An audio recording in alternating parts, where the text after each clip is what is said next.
नमस्कार दोस्तों, DD react के एक और रिएक्शन वीडियो में आप सभी का स्वागत है। मैं हूं आलोक। तो आज जिस वीडियो पर मैं रिएक्शन देने जा रहा हूं और जो वीडियो मैं आप लोगों के साथ देखने वाला हूं वो वीडियो है पॉपकॉर्न्स रिएक्शंस का और इसका टाइटल है historic free trade deal with Australia signed, why PM Modi is so excited about it.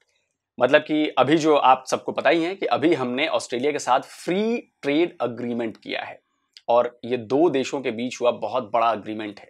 मतलब इससे जो हमारा कारोबार है उसमें और ज्यादा आसानी होगी और ज्यादा कारोबार बढ़ने वाला है, कोऑपरेशन बहुत ज्यादा अच्छा हो जाएगा। तो इस पर पाकिस्तान की जनता क्या कह रही है, आइए देखते हैं। अच्छा सर, मुझे आप ये बताएं कि इंडिया ने एशिया से बाहर ऑस्ट्रेलिया में ट्रेड किया फ्री। देखें, ये बहुत अच्छी बात है। मतलब हर मुल्क को चाहिए कि वो एशिया से बाहर भी निकले, एशिया के अंदर रहना चाहिए। दूसरे ममालिक के साथ हमारा कम्युनिकेशन अच्छी होती है, उनके साथ हमारे ट्रेडिंग जो लिंक्स होते हैं वो अच्छे होते हैं। अच्छा, तो आप ये बताएं कि आपका इंडिया का ये जो फैसला है उसने ट्रेड किया, क्या इंडिया का ऑस्ट्रेलिया के साथ रिलेशन जो है वो ज़्यादा स्ट्रॉन्ग हो जाएंगे? देखिए, अगर इंडिया उनके साथ अच्छा रहेगा तो या वो इंडिया के साथ अच्छे रहेंगे तो ज़ाहिर बात है अच्छे ही होंगे उनके साथ। उनको बहुत ये फ़ायदा उठा सकते हैं ये ऑस्ट्रेलिया के साथ ट्रेड करके, और ऑस्ट्रेलिया भी इंडिया से बहुत फ़ायदा उठा सकता है क्योंकि इनकी पॉपुलेशन बहुत ज़्यादा है और मतलब एशिया में इंडियंस की मतलब वर्थ भी बहुत ज़्यादा है, मतलब बहुत इनको इज्जत दिया जाता है। भाई मैं तो यही कहूँगा ਜਿਹੜਾ ਸਾਡਾ ਵਜ਼ੀਰ ਆਜ਼ਮ है वही पागल है। शुक्र है मैं लॉन्ग मार्च हुई है तो भैन जो है डिगे थले, ठीक है। एनू ये भाई चाहता है कि जिसना उसने किया ना, रूस के सदर ने रशिया से अपना झंडा उतारा है, उसने ये भी चाह रहा है कि मैं इनसे सब मुल्कों से ख़त्म करूँ अपनी। वो कहता है जी मैंने भारत के साथ तजारत नहीं करनी, वो कहता है मैंने अमेरिका के साथ तजारत नहीं। भाई फिर हम किसके साथ करें? हमारे मुल्क में क्या है? इनके साथ अगर हम तजारतें ना करें, सबसे गरीब मुल्क है हमारा। तो देखा जाए इतनी को गुर्बत है कि यहाँ दुबई से लोग इधर राशन भेज रहे हैं, ठीक। इनको बस चाहिए कि अपना करें कुछ, लेकिन हुकूमत में कुछ भी नहीं कर सकती हुकूमत, जो हिसाब है। लेकिन ये शायद जो था ना नवाज शरीफ, वो करता था इनके साथ प्यार मोहब्बत। आप देखें कल जंगीर तरीन ने बयान दिया अपना, उसका बयान ही आप सुन ले तो वो उसके ऊपर कितनी बड़ी लानत है इमरान खान के ऊपर। ये आप समझें ज़रा बात को। लेकिन इसको चाहिए कि सब मुल्कों के साथ बना के रखे, ख़राब ना करे। इंडिया बेशक हमारा दुश्मन है लेकिन उनके साथ भी ख़राब ना करे, बना के रखे।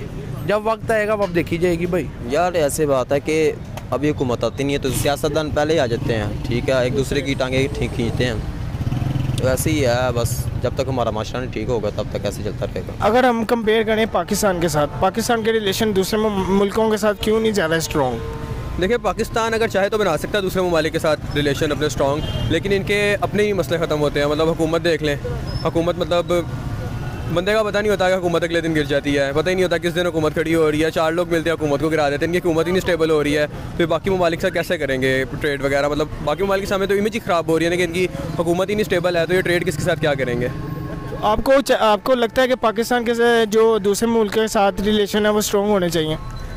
जी, जैसे इंडिया अपने दूसरे एशिया ममालिक के साथ और यूरोपियन कंट्री के साथ जो है वो रिलेशन ज़्यादा स्ट्रॉन्ग कर रहा है, पाकिस्तान को भी ऐसा चाहिए? ये सारी बातें करने चाहिए। अपनी मतलब अपनी वर्थ बनाता है दुनिया के अंदर कि एक पता चलता है कि पाकिस्तान एक भी मुल्क है दुनिया के अंदर। लेकिन अगर इंडिया जब तक अपने मसले ख़त्म नहीं करेंगे तब तक ये नहीं कर सकते हैं। नहीं तो अगर ये अपने मसले नहीं ख़त्म करेंगे तो दूसरा कोई ममालिक हमारे ऊपर ट्रस्ट भी नहीं करेगा कि इनके अपने ही नहीं मसले ख़त्म हो रहे तो हम इन पर किस तरह ट्रस्ट कर सकते हैं। तो जिस तरह इंडिया है वो अपने मामलों को अलग रख के, उनके भी अंदर मामले होते हैं लेकिन वो अंदर ही उनको अलग रख के अपने दूसरे भी मामले पूरे करता है। मतलब दुनिया में अपने आप को उभर के सामने आ रहा है दुनिया के लिए।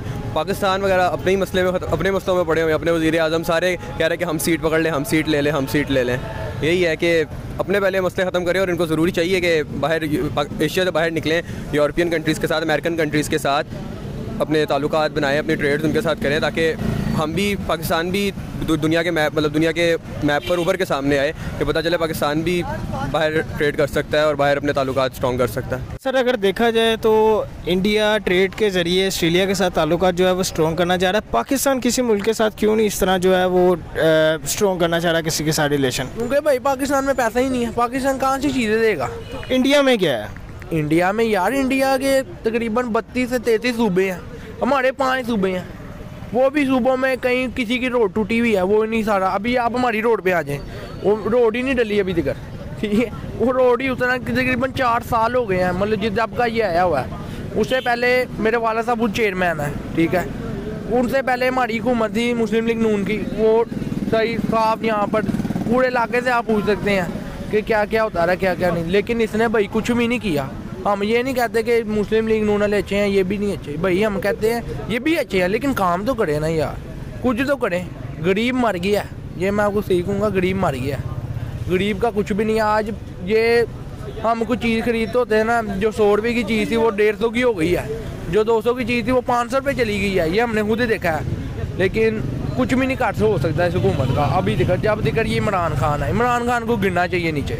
अच्छा, जैसे इंडिया ने ऑस्ट्रेलिया के साथ रिलेशन स्ट्रॉन्ग किए हैं तो उससे इंडिया को क्या फ़ायदा हो सकता है? वैसे भाई इंडिया को बहुत फ़ायदा हो सकता है, ऑस्ट्रेलिया भी एक उसकी करेंसी है, वहाँ से उनको कुछ भी अगर अल्लाह ना करे उनको कुछ ज़रूरत पड़ जाती है तो वो ऑस्ट्रेलिया से ले सकते हैं। ठीक, हमारी किसी मुल्क के साथ बनी नहीं हुई, हम किसी मुल्क सिर्फ चाइना है, ठीक है, और उसके अलावा हमारे किस मुल्क के साथ है? नहीं तो ये सऊदी अरेबिया, ये जितने इस्लामी मुल्क हैं इनके साथ, उसके अलावा हमारी किसी यूनिटी के साथ हमारी कोई नहीं है रिलेशन किसी।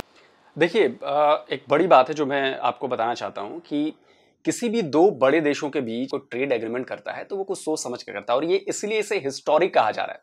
फ्री ट्रेड एग्रीमेंट का मतलब हुआ कि आपके कारोबार में बहुत सारी सहूलियतें दी जाएंगी, और ऑस्ट्रेलिया और भारत के बीच ऐसा नहीं कि संबंध अभी मजबूत हुए हैं, बहुत पुराने मजबूत हुए हैं। क्वाड में भी हम हैं, ऑस्ट्रेलिया हमेशा से भारत के सपोर्ट में रहा है, भारत हमेशा से ऑस्ट्रेलिया के सपोर्ट में रहा है। अच्छा, एक छोटी सी चीज बताता हूं, इस फ्री ट्रेड एग्रीमेंट से क्या हो सकता है। अब लाइक जो ये माइक मैं यूज कर रहा हूं, ये रोडे का माइक है और ये ऑस्ट्रेलियन कंपनी है। अभी जितना इंडिया में ये यूज हो रहा है, बहुत अच्छा माइक है ये ऑस्ट्रेलिया से इंपोर्ट होता है। फ्री ट्रेड एग्रीमेंट के बाद क्या होगा कि टैक्सेस कुछ कम होंगे, आना जाना आसान हो जाएगा, चीजें सहूलियत मिलेंगी, हो सकता है कि यहां पे इसकी मैन्युफैक्चरिंग भी शुरू हो जाए। तो इससे क्या होगा कि इसकी कीमत होगी कम, कीमत कम होगी तो इसे ज्यादा से ज्यादा लोग खरीदेंगे। तो आप सोचो कि कितना बिजनेस बढ़ेगा। अब ठीक ऐसा ही उल्टा भारत के साथ भी है। भारत में भी कई सारे प्रोडक्ट्स हैं जो ऑस्ट्रेलिया में यूज होते हैं, तो उनके साथ भी यही होगा, वहां से भी टैक्सेस कम होंगे, ट्रांसपोर्टेशन इजी हो जाएगी, वहां की कंपनीज यहां पे आएंगी, यहां की कंपनीज वहां पे जाएगी, तो यहां से भी बहुत सारा माल ऑस्ट्रेलिया जाएगा। तो ये होता है फ्री ट्रेड एग्रीमेंट का फायदा, और इससे दोनों देशों को जबरदस्त फायदा होगा, लोग आपस में मिलेंगे, बिजनेस मजबूत होगा, और जाहिर सी बात है कि इसका असर आपकी और हमारी इकोनॉमी पे पड़ेगा। तो दोनों विन विन सिचुएशन है, भारत के लिए भी, ऑस्ट्रेलिया के लिए भी। तो जाहिर सी बात है कि हमारे बहुत अच्छे संबंध दूसरे देशों से भी है, और शायद इसी का नतीजा है कि हमने अभी $400 बिलियन के गुड्स का एक्सपोर्ट का जो मार्क है वो क्रॉस किया है। ये भी बहुत बड़ी उपलब्धि है। तो आप समझिए कि धीरे धीरे भारत किस ओर बढ़ रहा है, और भारत बहुत जल्द मैन्युफैक्चरिंग हब बनने वाला है, बहुत जल्द। यूनिटी के बाहर की रशिया की यूनिटी के साथ हमारा कोई रिलेशनशिप हो, जिस तरह अमेरिका या ऐसे, बेशक यार जंग लहदा बात है, वो उनका मज़हब अलग है, लेकिन उनके साथ हमारी यूनिटी वहाँ की चीज़ें। अब हमारी देखें, कई दालें हैं बाहर के मुल्कों से आती हैं, कई दालें, ठीक है, उनके साथ अगर हम तजारत बंद करें, गरीब तो भूखा मर जाएगा। वो एक दाल तो नहीं ना खा सकता जो इधर होती है, कई चीज़ें हमारी बाहर से, टमाटर हमारे उधर से आते हैं, इंडिया से। सर, अगर यही ट्रेड या इंपोर्ट एक्सपोर्ट जो काम है इंडिया और पाकिस्तान का शुरू हो जाए तो इंडिया और पाकिस्तान दोनों को क्या फ़ायदा हो सकता है? भाई बहुत फ़ायदा हो सकता है, ठीक है। हमारी कई चीज़ें हैं, अब देखें मेरा एक कज़न ही है, उधर इधर के वो ये मसाले वगैरह लेके जाता है उधर वो बहुत पसंद करते हैं इन चीज़ों को, ठीक है, लेकिन उधर की यहाँ पर चीज़ आने नहीं देते ये लोग, रास्ते में पकड़ लेते हैं, ठीक। वहाँ पर जो है ना, वहाँ पर खुश होते हैं, वहाँ पर कोई पाकिस्तानी चला जाए ना भारत का तो उधर खुश होते हैं, यहाँ पर आ जाए तो गालें करते रहते हैं। मैंने अक्सर देखा है यार, अक्सर इंटरव्यू कर रहे होते हैं लोग यहाँ पर भी, वो अक्सर एक भारत उसने पहना था इधर झंडा, वो कहता मैं भारतीय, मेरी मदद करो, मेरे पास पैसे नहीं, वो भी उन्होंने किया हर चीज़, लेकिन कुछ भी नहीं। भाई इनको चाहिए कि अपना रिलेशन सही रखें हर मुल्क के साथ, किसी भी टाइम किसी चीज़ की भी ज़रूरत पड़ सकती है, ठीक है, लेकिन हमारा जो ये वज़ीर आज़म है ये नहीं बस सही, बाकी सब सही है। सर, इंडिया जो है वो अपने रिलेशन को दूसरे मुल्क के साथ कैसे स्ट्रॉन्ग करता जा रहा है? देखिए, उनकी जो पॉपुलेशन है, एक तो वो भी बहुत ज़्यादा है, ये उनका बहुत बड़ा उनको प्लस पॉइंट है कि उनकी पॉपुलेशन बहुत ज़्यादा है, और दूसरी उनके जो सियासतदान है ना, वो अपने आपसी मसलों में झगड़ते नहीं रहते। मतलब उनकी गवर्नमेंट ऐसे नहीं गिरती है जैसे पाकिस्तान की गवर्नमेंट हर दूसरे दिन गिर जाती है। जो भी उनका सियासतदान आता है, जो भी प्राइम मिनिस्टर आता है, वो अपना टाइम पूरा करके जाता है, और वो अपने निजी मसलों को एक साइड पर रख के अपने जो इंटरनेशनल में लेवल पर जो ट्रेड करनी होती है वो करते हैं, और जो उनके मतलब अपने मुल्क को प्रेजेंट करते हैं पूरी दुनिया के सामने। जिस तरह गूगल का CEO है वो भी इंडियन है, उसके बाद आईफोन की प्रोडक्शन अब इंडिया में स्टार्ट हो रही है, टेस्ला इंडिया में आ रही है, पाकिस्तान में कोई क्यों नहीं करता है? क्योंकि उनको पता है कि पाकिस्तान में कोई डॉक्टर भी बनता है, पाकिस्तान के लिए कुछ नहीं करता, वो बाहर निकल जाता है। मतलब बाहर जाके वो अपने लिए हर कोई सोचता है। वो इंडियंस जो है वो अपने मुल्क के लिए भी सोचते हैं कि हमने अपने मुल्क को रिप्रेजेंट करना, बाहर जाके अपने मुल्क के बारे में बताना है कि हम इस मुल्क से हैं। पाकिस्तानी जो है उसको कोई बाहर मुँह नहीं लगाता, तो मतलब उनकी पॉपुलेशन उनके लिए एक प्लस पॉइंट है। अच्छा सर, कोई मैसेज देना चाहें आप?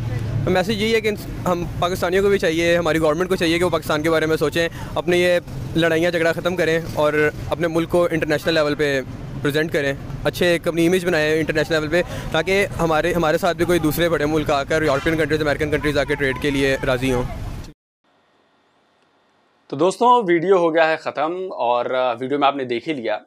सबसे बड़ी बात यह है कि आप इन्वेस्टमेंट के लिए क्या सेफ्टी प्रोवाइड करा पाओगे, क्या सिक्योरिटी प्रोवाइड करा पाओगे, क्या एक अच्छा माहौल प्रोवाइड करा पाओगे।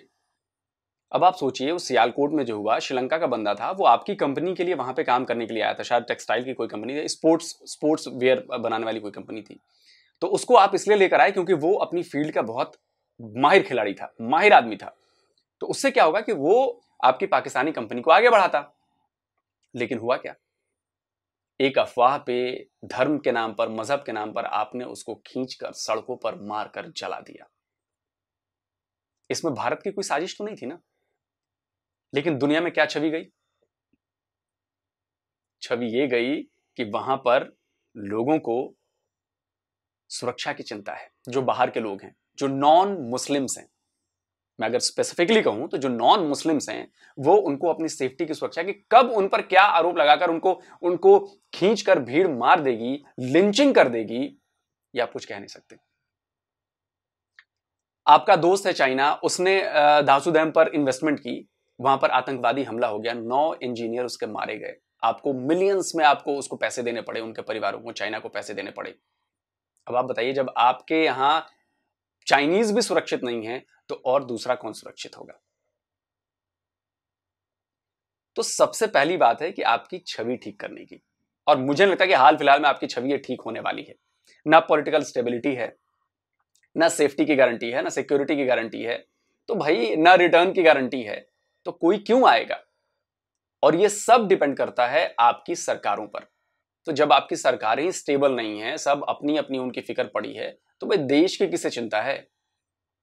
तो शायद आपकी किस्मत बहुत खराब है कि पिछले 75 साल से आपको एक ढंग की सरकार नहीं मिली। एक, या तो मार्शल लॉ लगा रहा। अच्छा, याद आया, आपकी सरकार ने तो, मतलब कोई भी ऐसी सरकार नहीं आई जो चुनी हुई सरकार हो जिसने 5 साल पीएम कंप्लीट किया हो। एक पीएम का नाम बता दो जिसने 5 साल कंप्लीट किए हो, पूरे अपना कार्यकाल जो है, अपना टेन्योर पूरा किया हो। नहीं किया है। तो आप सोचिए कि किस 75 साल में भी आपके पास पॉलिटिकल स्टेबिलिटी नहीं है, और ये सबसे बड़ा नेगेटिव पॉइंट है। और पॉलिटिकल स्टेबिलिटी इसलिए नहीं है क्योंकि आपके यहां खींचतान बहुत ज्यादा है। आपके यहां कट्टरवाद का एक ग्रुप है जो चाहता है कि भाई हमारी सुनी जाए, सेना अलग है, वो चाहती है कि हमारा कंट्रोल रहे। तो इसी खींचतान में आपके देश की लानत मलामत हो रही है।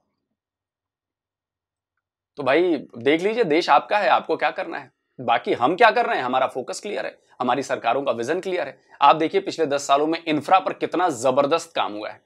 आप सड़कें देखिए, आप एक्सप्रेसवेज देखिए, अब बुलेट ट्रेन आ रही है, नई ट्रेनें वंदे भारत शुरू की गई हैं। आप समझिए वो फ्रेट कॉरिडोर्स बनाए जा रहे हैं।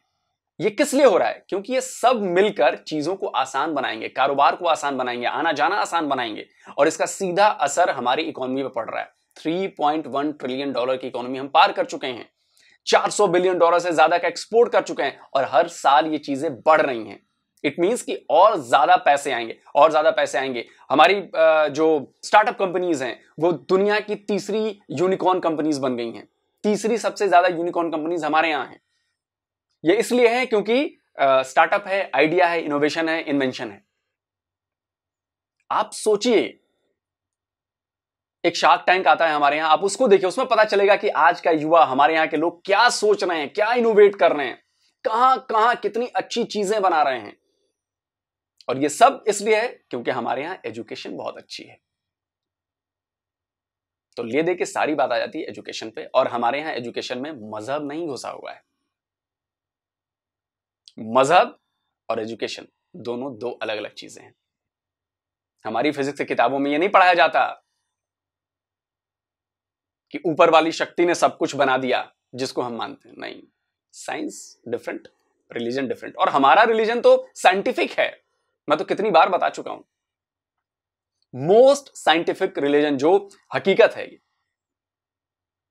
आप पढ़ सकते हैं, वो चाहे एस्ट्रोलॉजी हो, चाहे न्यूमरोलॉजी हो, बहुत सारी चीजें। हमने रूलर इस दुनिया को दिया, हमने शर्ट के बटन दुनिया को दिए, हमने जीरो दिया, हमने पाई दिया, हमने यूएसबी दिया, पता नहीं क्या क्या चीजें दी हैं यार, आप सोचिए। तो वो तो जेनेटिक में है ना, हमारे जीन्स में। तो जल्दी हाजिर होता हूं एक और नए वीडियो के साथ। नमस्कार, जय हिंद।